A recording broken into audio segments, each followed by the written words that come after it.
প্রিয় দর্শক, আসসালামু আলাইকুম। আপনারা নিশ্চয় লক্ষ্য করেছেন, গত 2 দিন ধরে একের পর এক জামাতের যে সমস্ত হেভিওয়েট প্রার্থী রয়েছে বিভিন্ন জায়গায়, যারা চরম দুর্দিনেও জামাতের হাল ধরতে পারে এবং প্রতিকূল পরিস্থিতিতেও বিজয় ছিনিয়ে আনতে পারেন, সেই সমস্ত প্রার্থীদের মনোনয়নপত্র বাতিল করা হয়েছে।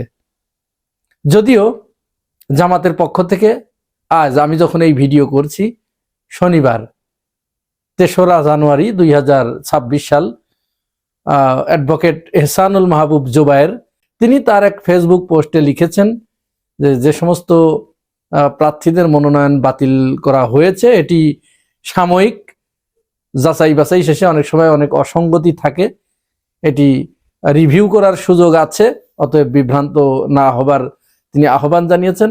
তার পক্ষ থেকে তিনি কাজটি করেছেন, ঠিক আছে, কিন্তু এই হেভিওয়েট প্রার্থীদের বেছে বেছে কেন প্রার্থিতা বাতিল করা হচ্ছে, এই বিষয়ে রাজনৈতিক বিশ্লেষকদের কাছ থেকে এবং খুব গোপন সূত্রে পাওয়া কয়েকটি বিষয়ে আমাদের নজরে এসেছে এবং এই বিষয়টি আপনাদেরকে জানানো দরকার বলে মনে করি।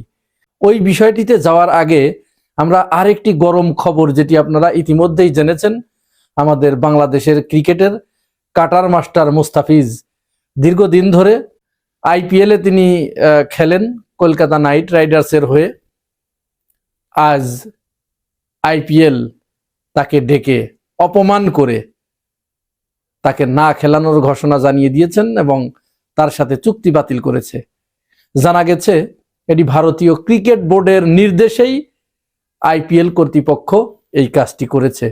স্বাভাবিকভাবেই বাংলাদেশের মানুষের মনে এই বিষয়টিতে আঘাত লেগেছে, তারা চরম ক্ষুব্ধ হয়ে উঠেছে এবং বাংলাদেশের মানুষ সরকারের প্রতি জোর আহ্বান জানিয়েছেন যে কলকাতার যে সমস্ত টিভি চ্যানেলগুলো, ভারতের যে সমস্ত টিভি চ্যানেলগুলো বাংলাদেশে পরিচালিত হয়, সম্প্রচার হয়, এইগুলো বাতিল করতে হবে, নিষিদ্ধ করতে হবে।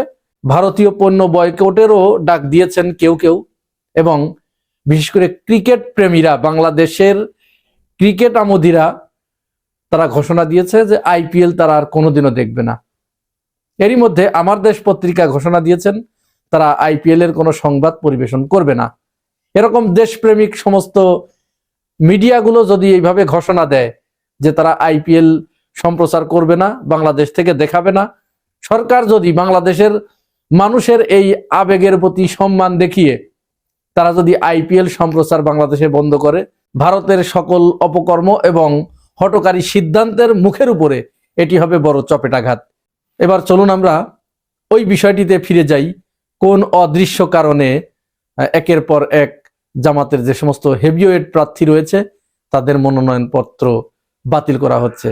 এ ব্যাপারে অনুসন্ধানে একটি বিষয় উঠে এসেছে, যারা নির্বাচন পরিচালনা করছে তাদের ভিতরে মূলত একটি ভয় প্রবেশ করেছে এবং এই ভয়ের জায়গা থেকেই, এই ভীতি থেকেই মূলত তারা জামাত ইসলামকে ক্ষমতা থেকে দূরে সরিয়ে রাখতে চাচ্ছে এবং তারা কোনো মতো অবস্থায় চাচ্ছে না বাংলাদেশের রাষ্ট্র ক্ষমতায় জামাত ইসলাম অধিষ্ঠিত হোক। কি তাদের সেই ভয়?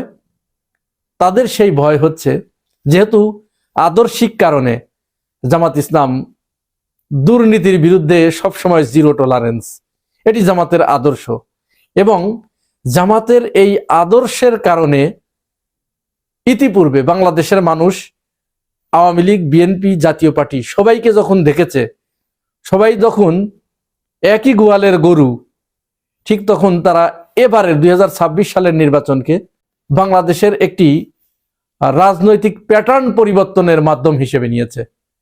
তাদের ভিতরে এই অবস্থা বিরাজ করছে এবং এই চিন্তা ভাবনা তাদেরকে নাড়িয়ে দিয়েছে যে সবাইকে তো দেখেছি, দুর্নীতি যেহেতু কমে না, চাঁদাবাজি যেহেতু কমে না, এবার জামাত ইসলামকে দেখব।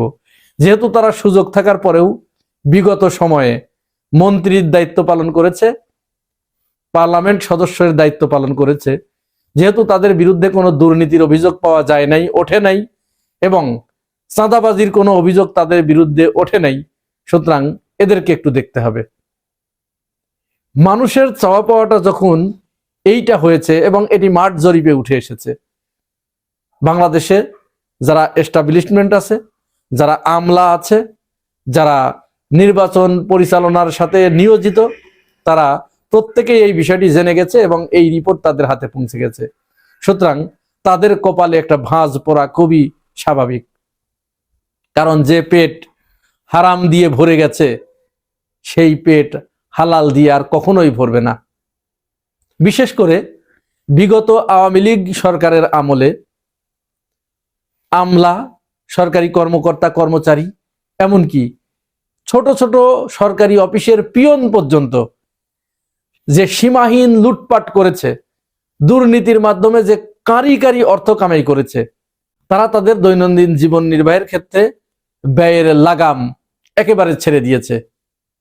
সুতরাং হঠাৎ করে যদি কেউ তাদের আয়ের লাগাম টেনে ধরে, তাহলে তারা তো তাদের ব্যয়ের লাগাম টেনে ধরতে পারবে না। ব্যয় তো তাদের ওই গতিতেই ছুটতে থাকবে, যেহেতু তারা অভ্যস্ত হয়ে গেছে। সুতরাং এই ভয় তাদের ভিতরে প্রচন্ড আকারে প্রবেশ করেছে যে তাহলে জামাত ইসলাম যদি ক্ষমতায় আসে, তাহলে তারা দুর্নীতি করতে পারবে না, ঘুষ খেতে পারবে না, লুটপাট করতে পারবে না, অবৈধ ইনকাম করতে পারবে না, অবৈধভাবে সম্পদ অর্জন করতে পারবে না। এই ভয় তাদেরকে ভিতর থেকে কুরে কুরে খাচ্ছে। কারণ এদেশের সরকারি কর্মকর্তা কর্মচারী, আমলা, পিয়ন, গোটা জাতি যেন একটা আপাদ মস্তক দুর্নীতিতে ভরে গেছে। ব্যতিক্রম যে দুই একজন নাই এমনটি নয়, সবাই আবার অন্যভাবে নেবেন না। যারা অবশ্যই সৎ মানুষ কিছু আছে, কিন্তু সেই সংখ্যাটা অত্যন্ত নগণ্য, হাতে গোনা। এছাড়া অধিকাংশই আপনার সেনাবাহিনী থেকে শুরু করে, পুলিশ থেকে শুরু করে, র্যাব থেকে শুরু করে, সচিব, উপসচিব, পিয়ন, অফিসার, যেখানে যাই বলেন না কেন, যারা আছে এই ধরনের সরকারি কর্মকর্তা কর্মচারী যারা আছে, প্রত্যেকেই প্রচন্ড রকমের একটা ঝুঁকির ভিতরে আছে, ভয়ের ভিতরে আছে যে তাদের ইনকাম কমে যাবে। এই ভয় থেকে মূলত তারা জামাত ইসলামকে যে কোনোভাবে ঠেকানোর জন্য উঠে পড়ে লেগেছে। তারা এটি বুঝতে পেরেছে যে তাদের এই ইনকাম ধরে রাখতে হলে কাদেরকে তাদের দরকার, কারা রাষ্ট্র ক্ষমতায় আসলে তাদের এই ইনকামের উপরে কোনো রকম প্রভাব পড়বে না, তাদের পকেটের উপরে কোনো রকম প্রভাব পড়বে না। এটি তারা বিচার বিশ্লেষণ করে ফেলেছে। যার কারণে যখন জামাতের কোনো প্রার্থীর মনোনয়ন বাতিল হয়, হেভিওয়েট প্রার্থীর, তখন সরকারি কর্মকর্তা কর্মচারীরাও হাতে তালি দেয়। শুনেছেন কখনো এটা?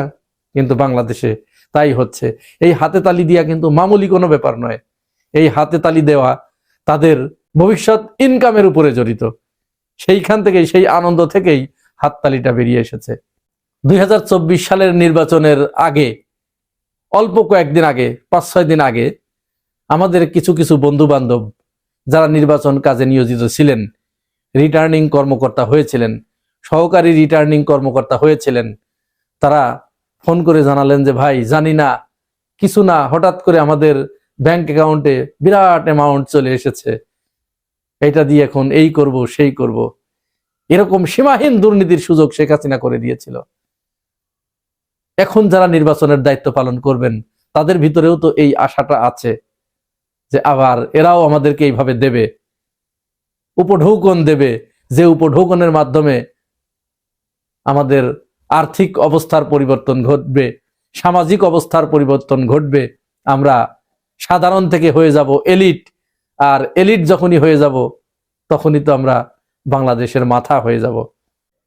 এমতো অবস্থায় জামাত ইসলাম কোন কৌশল অবলম্বন করবে এবং যারা তাদের ভবিষ্যৎ ভয়ের কারণে জামাতকে দূরে ঠেলে রাখতে চাইছে, তাদেরকে কিভাবে মোকাবেলা করবে, এটি জামাতকে অবশ্যই ভাবতে হবে।